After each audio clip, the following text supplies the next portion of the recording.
So let's go over best rehab practices for tendinopathy. And they seem to change the terms now. They always used to call like tendinitis or tendinosis. I want to break that down. But it seems like it's all encompasses, and they use the term now tendinopathy, which it just means that you got something going on with your tendons. It's inflammation. It's an overuse injury. You just pretty much pain, tenderness, impaired function. It just feels not right. But I think this presentation is really good for really any injury. It's really micro progression. You got to slowly get yourself back. I want to talk about the blood flow restriction training towards the end too, which I'm really hooked in it even more and more now, especially the older I get. I love this blood flow restriction training. Great for rehab and just great for putting on muscle without having to lift heavy weights. So if you haven't fooled around with it, we'll talk about it more individually, but I definitely would.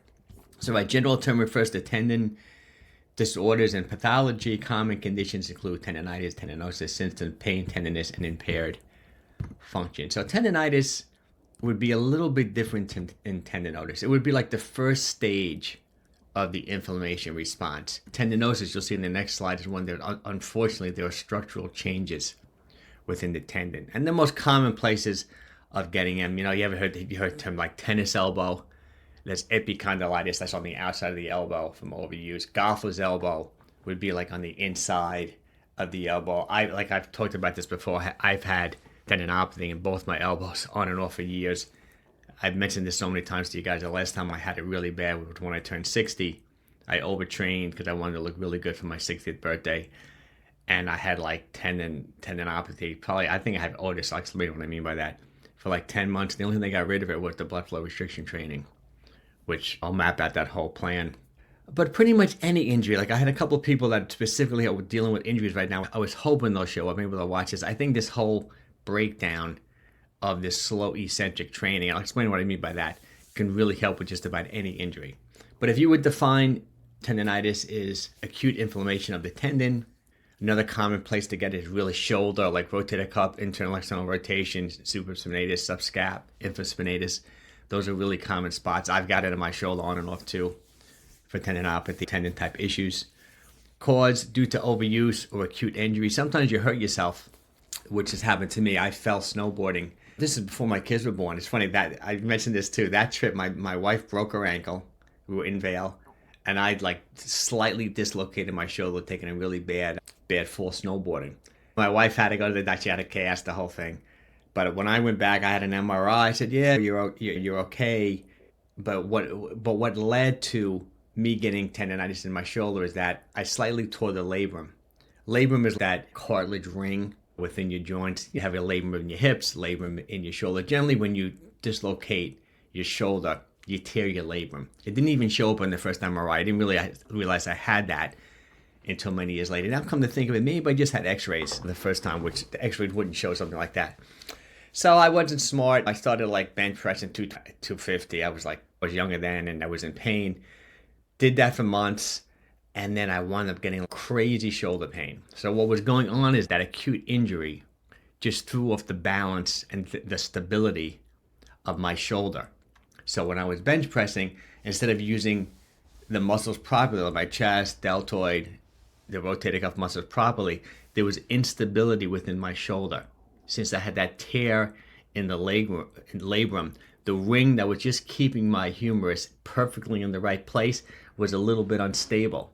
So by me always stressing it, and maybe if I came back from the trip, did rehab work, did all the things I'm talking about now, and then started bench pressing with lighter weight and work my way up to it, I never would have got it. But the fact that I was using my shoulder when it wasn't ready, it overused some of the tendons, some type of rotator cuff muscles within my shoulder. I had supraspinatus tendon. They called it tendinitis back then. It was really tendinopathy.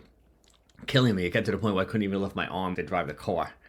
So my shoulder's feeling pretty good. I got a bone spur in there too, but I did a lot of what we're going to be talking about here. Back then I wasn't using blood flow restriction training. I was doing that slow eccentrics, internal external rotation, and some other rehab moves. But that's pretty much, there's so many different ways you can get it. And unfortunately, when you get it once, it seems like you can get it like 95% better, but it kind of lays there ready to like hit you again if you do something like that. That's how my elbows are, because I have the tennis elbow. Really both sides, a little worse on the right, because I've been just handing people weights and equipment for over 40 years. It's hard for me to just to let it rest. So for example, even to this day, even though my elbows are feeling really good, and now actually they feel great, I wouldn't say 100%, but maybe 90%. If I did something, say I decided I'm going to blow all the leaves, I have a couple of acres in my house, or I'm going to put together a bicycle, or I'm going to dig really deep and try to like maybe put something together with a screwdriver, it's going to flare up my elbow. It doesn't quite completely go away, because I think what happened to me, since I've had it so many times, the tendinopathy, tendinitis, you'll see with the next slide, turns to tendinosis, where there are little holes in the tendon. So the structure of the tendon actually changes. And then you're always vulnerable to do it. But you'll see the best thing you can do is slow eccentric training. And I think this holds true for just about any injury. But I'm jumping ahead a little bit. Let's go over tendinitis. Okay. Characteristics: swelling, redness, warmth in the area. So for example, it's just a little inflamed. This happens all the time too. It happened to clients of mine many times. I've had clients where every tennis season, they would get their tennis elbow back. And the reason why is that they would only play during the warm weather months. And for example, and then they would take 6 months off or so, maybe a little bit more during the winter. And then first day back playing tennis, instead of just hitting the ball for a half hour, they go play 2 hours of singles. And then they just get hooked. And then the first couple of weeks they do that. And I've seen people's elbows swell up. I've had clients that every single tennis season, they would start off playing too much tennis and flare up this tendinitis. It's really annoying. That's why you have to really ease into it. It really is an overuse injury or some type of biomechanical problem, like what happened to me, where you have a structural abnormality, like I had that torn labrum. So my shoulder will never quite be 100%, because there's always going to be a little bit of instability in there. I could have had it fixed. Back then, they just used to cut it away, the flap, so it really wouldn't even be more stable, but the flap wouldn't bother me. Nowadays, they do try to sew it, but you got to be you got to be generally 40 or younger, 45 or younger, to really stitch up or staple up a... It's funny because Shankar's out here, he's an orthopedic, guy. He would explain this better than me. For them to really stitch up a labral tear. Same thing with my knee meniscus. The intent of my knee operation back then, this is 15 years ago, is that I wanted them to stitch up the meniscus as opposed to cut it away. That's one of the reasons why I was really upset with that operation. They never even tried, because I was awake during the operation. I can see. I said afterwards. I said, how come you didn't try to fix it? Oh, they just she didn't even answer me. The surgeon. It's kind of weird. I think she may have just forgot. Who knows? Okay, so swelling, redness, warmth in the area. Okay, duration. Typically short-term, results with rest, anti-inflammatory, and rehab treatment. Meaning that if at any time in your body where you initially get like an overuse injury, you got to nip it that first time, or you're going to wind up with a scenario like I'm talking about. Like me bench pressing for 6 months in pain. It gets ingrained in the tendon, that tendinitis, tendinosis. So if you do get an injury, the whole key is nip it. You have to move, but you really shouldn't be doing movements in pain, and you have to just start like a gradual, slow rehab program. You can't just ignore it and let it become chronic, because it becomes chronic, like what I've done, and this has been a problem of mine my whole life, like just not listening. This is my 20s, 30s, even 40s.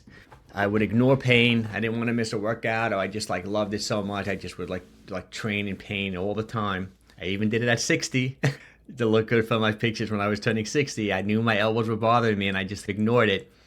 And I just flared up that tendinitis. The tendinitis becomes otis, like I said. True structural changes within the tendon, not just the inflammation, not just the swelling. You get these little microscopic holes and like tears, and then you lose the elasticity of the tendon. Like a tendon isn't like a muscle in that, like a rubber band, a muscle, it's like a rubber band, you pull it, there's elastic energy, you want it to snap back. There's a little bit of properties like that to a tendon. I should explain this. A ligament is muscle ligament to bone. A tendon is like, I'm sorry. A ligament is bone to bone. A tendon is muscle, like a cartilage tendon to bone. Look at it like that.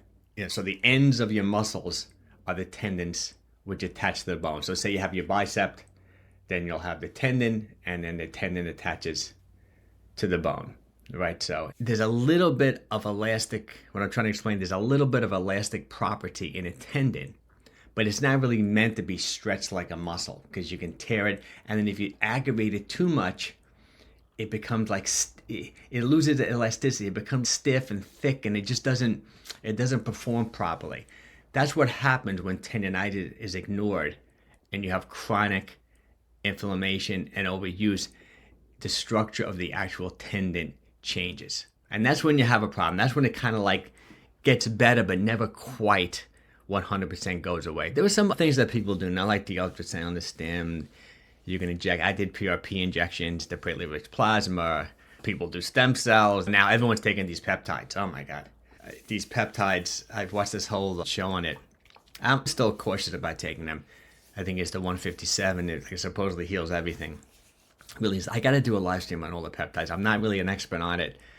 I want to study it a little bit more, but these peptides are getting so mainstream. When you're looking at these guys and gals that look like unreal, it's not just human growth hormone and testosterone and like steroidal type things. They're all taking these peptides.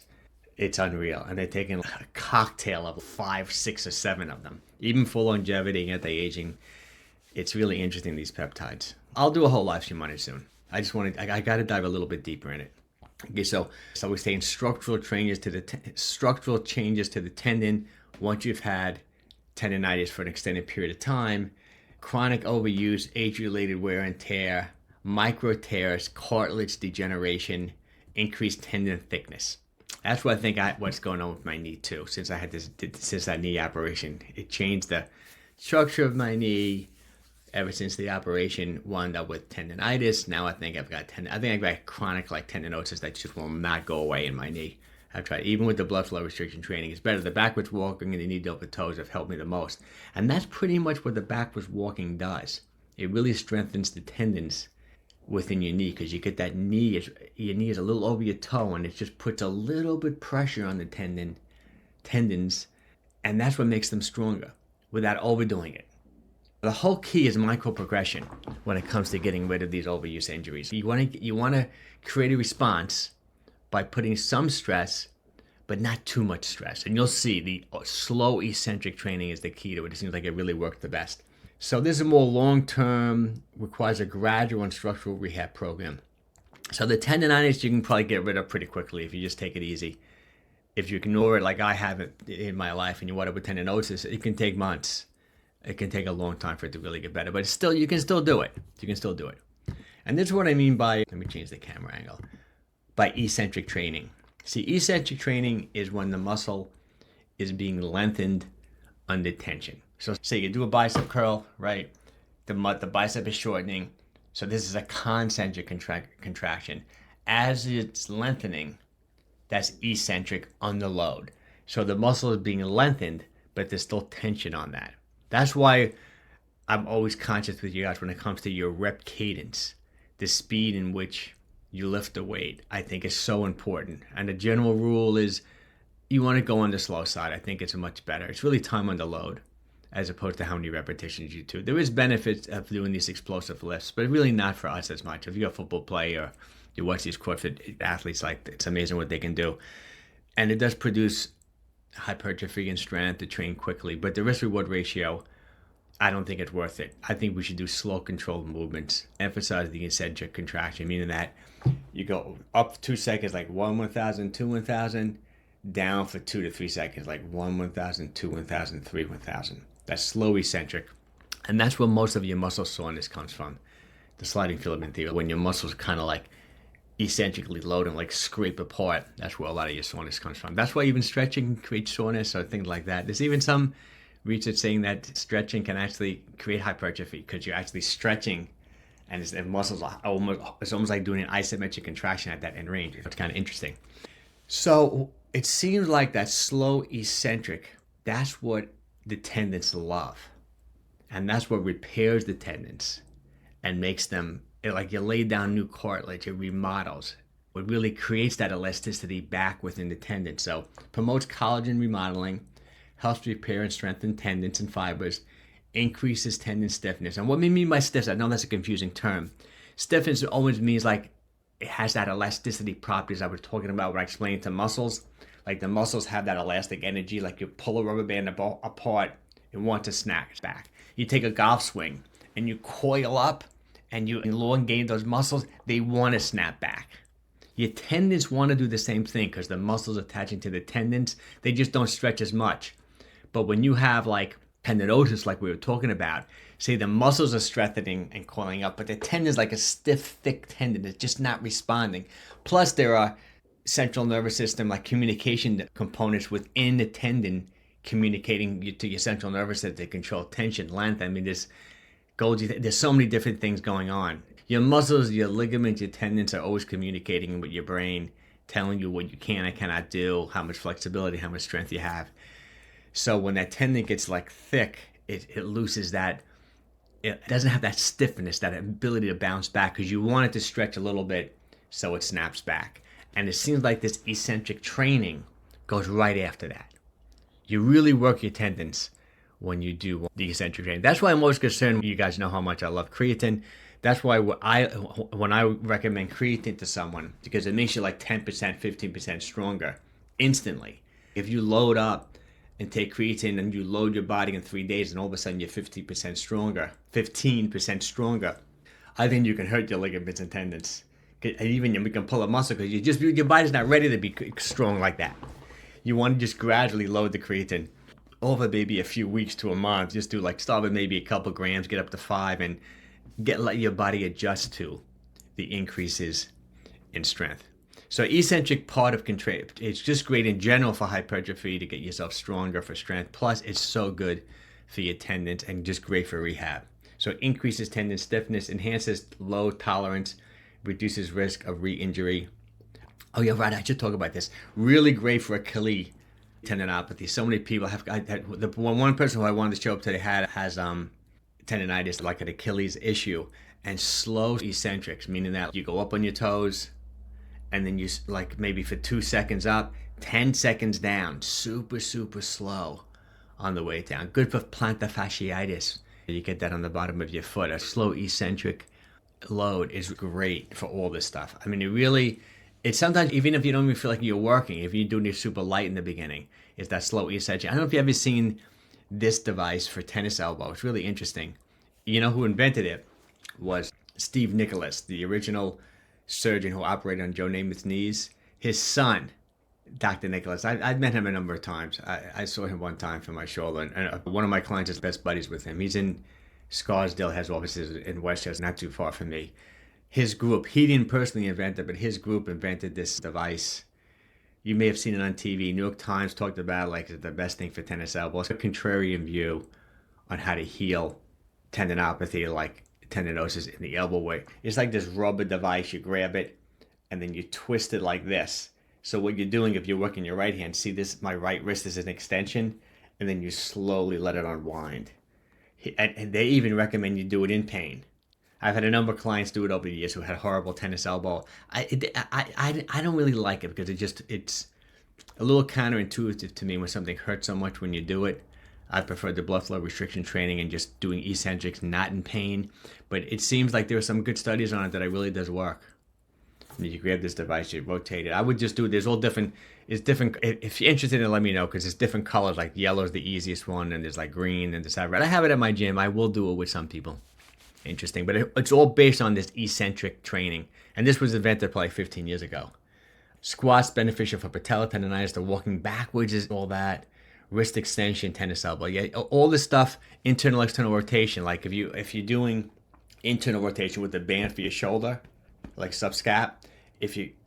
When you bring your hand in, that's concentric. So you're super, and the band's going that way. You go back super, super slow, or the opposite way. If the band's here and you're doing infraspinatus, right, you're doing external rotation, you come back super, super slow. That's what really helps. That's what's really helped my shoulder. I do them literally 2 days a week. I do a whole bunch of slow eccentrics. Whenever my shoulder feels weird, it would bother me maybe for the Italy trip. It would bother me a little bit when I got back to sleep and I wasn't working out in Italy. I did 2 good weeks of like really hard, slow. My shoulder feels really good again. This might be a little repetitive. Let me see. Excellent for tendinopathy. Oh no, okay, so we're done with the eccentric. Just keep that in mind.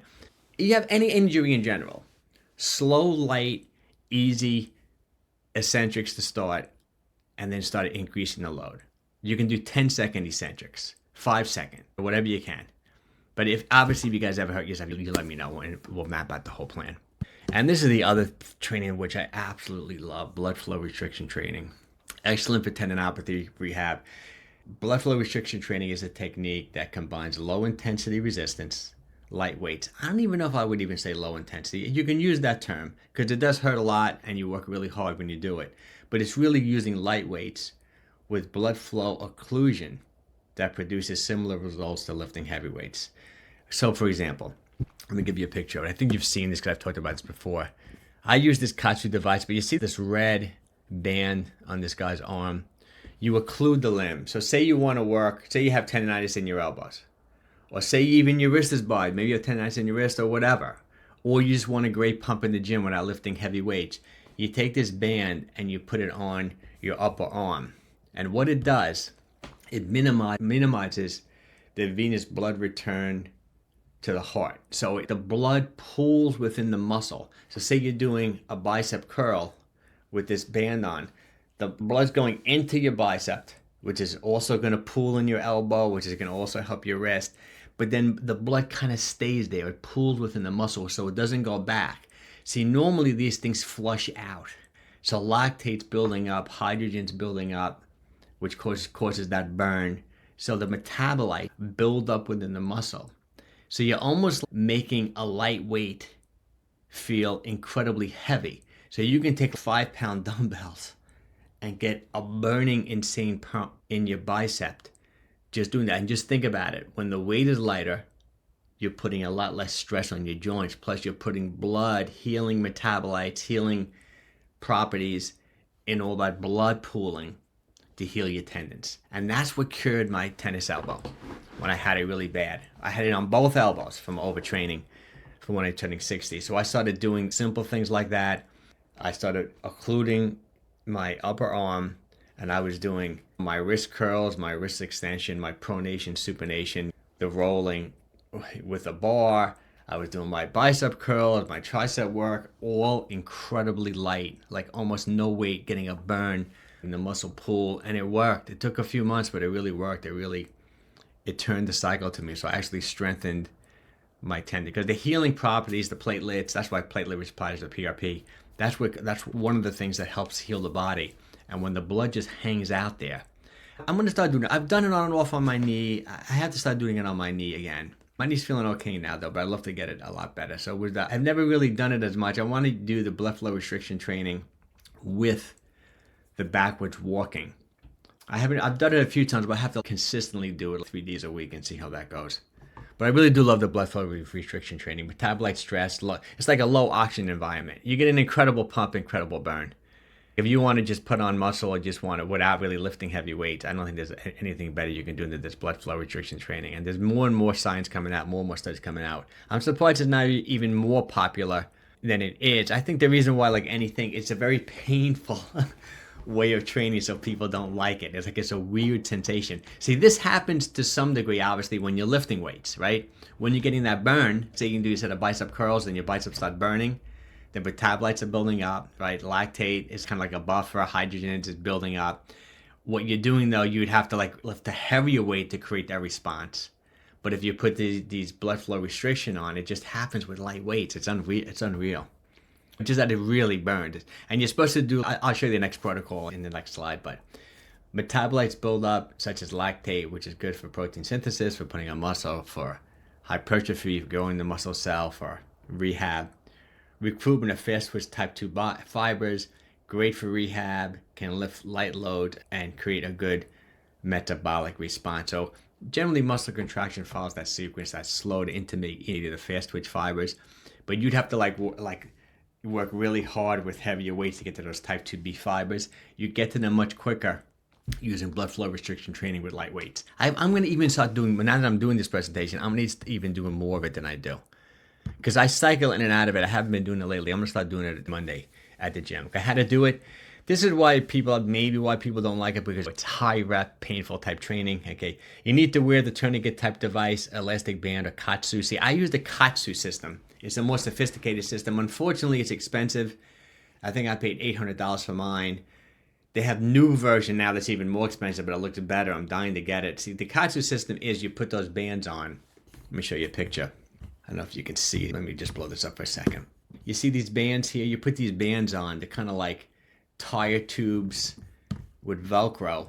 And this other machine fills up the air within those bands.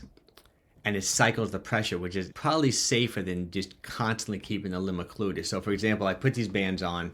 I have these tubes that attach to this device. It puts air into those tubes, really occludes, really squeezes it tight, but only does it for 30 seconds, then releases for 10 seconds and starts again.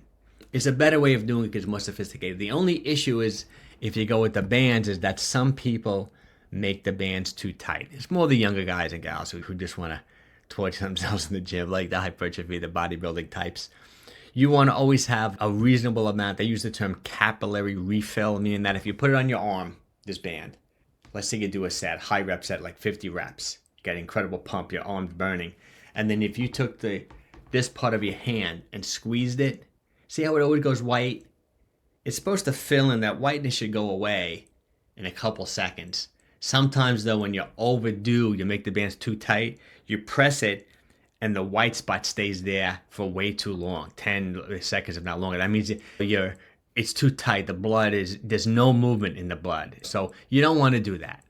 That's why I love that Katsu system where you cycle on and off. Or what you can just do with those elastic bands is that you do a set and then you just make it a little bit lighter. Or you just always test your capillary refill. Same thing if you put these on your upper thighs. That's where I would put them if I want to work on my knee, my calves. Even if you have Achilles tendinitis, you can put it right above the knee or right below the knee.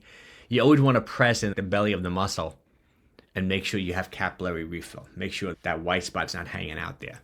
But I think it's great. So a typical way of doing it is, all right, don't make the bands too tight. Go with 70% tightness. They say 1 to 10, like a 7 on how tight you should make it. If you're concerned about it, keep it even looser. You're still going to get the pooling of the blood, even if it's not all that tight. 20% of your max weight is a general rule. So say if you can curl, I don't even know. I'm going to use a crazy number. Say you can barbell curl 100 pounds, you only want to curl 20. But say if you're doing 20-pound dumbbells, you really can take 5-pound dumbbells and get a great response with the Katsu system or with those bands on you. You want to do high rep training. You want to do like 50 reps, rest 30 seconds to a minute, then do 25 reps, rest 30 seconds, then do 25 reps. You don't need to do too much. Just a few sets of that high rep training with very little rest in between. You just want those metabolites to build up. And a general rule is you probably don't want to do more than 10 minutes of it per body part. And I know some people do it. I also got it's not an impressive thing. I even got certified by Katsu. All you have to do is you take this 100-question exam and they certify you. There's not much. It's just an online thing. You can look up the answers if you have to. And they don't generally recommend you do it on your arms and your legs at the same time. What happens is you get lightheaded because all the blood is pooling into your arms and your legs. So I would recommend you just do upper body, just do lower body. And there's a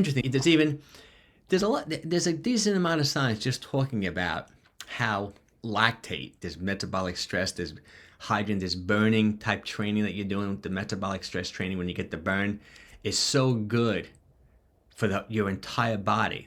So even though maybe you're doing it just for your arms, you're still building up the lactate. You're still building up these metabolites. Your brain's going to use them. It's really good for, they say, for Alzheimer's, for all different things, for brain-derived neurotropic. I forget what they call that. It's good for your entire body. It's going to circulate through your entire body. That's why some people will say, okay, well, how is it going to help my shoulder putting it here when the blood is pooling in my arms? It does. Some people feel it helps your back pain, helps with back pain, just doing this Katsu, blood flow restriction training for your limbs, because these metabolites are building up. You don't want to overdo it. This burn, the lactate, the acid environment, the low oxygen in your body. You don't want to overdo it, but some of it's really good for your body, really good for your brain, really good for everything. Okay.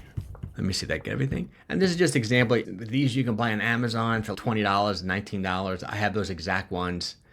And then the Katsu system, more expensive. And there's other types of Katsu, not called Katsu. They were the original ones. This guy is the inventor of it is a guy in China, and he started this. And in China, it's popular. So is the backwards walking. It's interesting. It's in the hospitals. This study showing where they take really elderly people, like people in their 80s, who just put this Katsu system on their legs, upper thighs, walk for 20 minutes every day. The improvements in strength and muscle hypertrophy is tremendous. Like they put an inch on each leg of muscle within 3 months of walking for 20 minutes, like 5 days a week. It's unreal.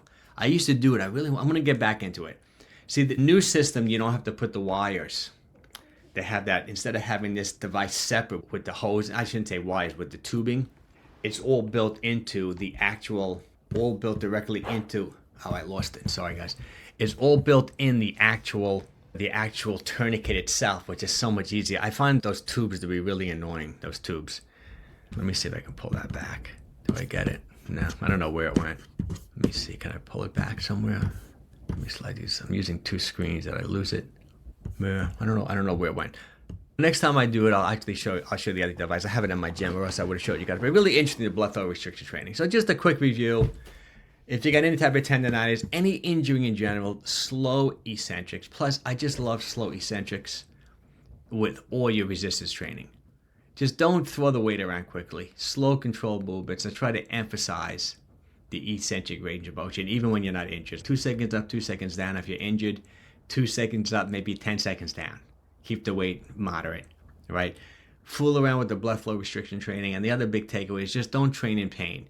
You got to let these you got to let these overuse injuries settle down, or else they can linger for months, if not years. And don't make the mistake that I made. All right, guys. That's pretty much it.